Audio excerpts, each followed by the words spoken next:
I've started getting into fitness and exercise in the last 2 years. I was lacking strength and I realized I needed to change something to be able to look after myself in my current condition. The key sort of areas for me were to lose a little bit of weight, get a little bit lighter, get a little bit stronger, because in my condition, as I get older, it's going to get more and more difficult for me to be mobile.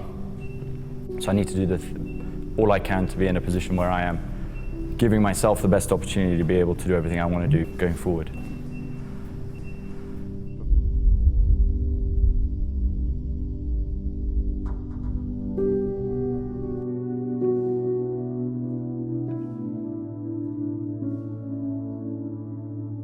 My name is Jethwa.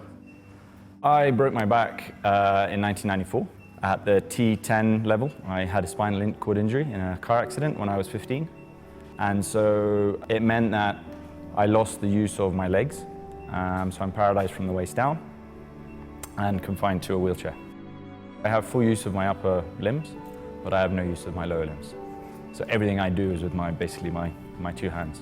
So it's whether it's pulling myself up, into bed, out of bed, into the car, out of the car, getting dressed, is all completely different to what your average normal sort of person does.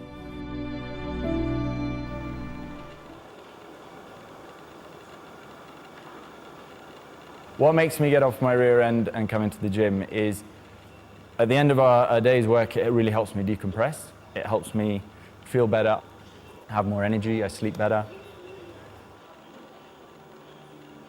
It's the place where you don't have to think about anything apart from what you're doing in that moment, so your mind is clear about what you're doing just then. And it helps you push you to do something else in life. He's very independent, and that's what's amazing with him.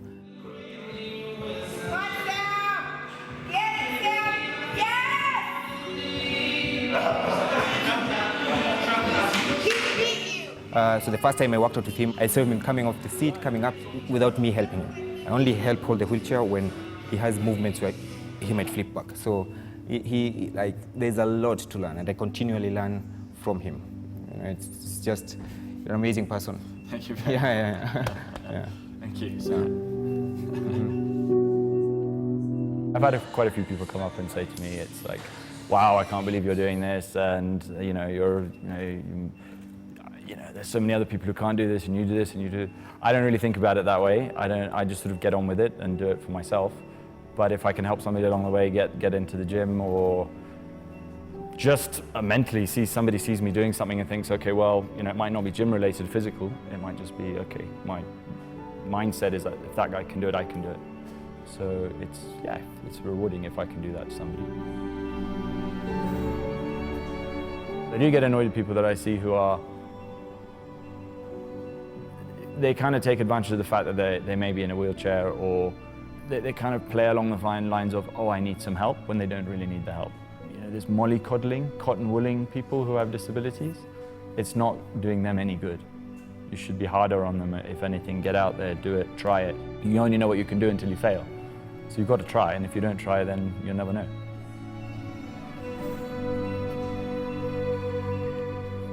So I started rallying actually in 2003.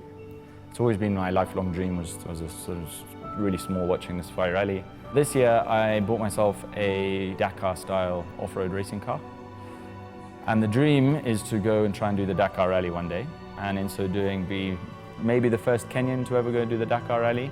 Definitely be the first person with, as I call it, physically challenged from East Africa at least, maybe Africa, to go and try and attempt to do the Dakar Rally. And currently I'm doing the Kenya National Rally Raid Championship. So yeah, I'd like to do more rallying and try and go to do the Dakar Rally. That's the dream.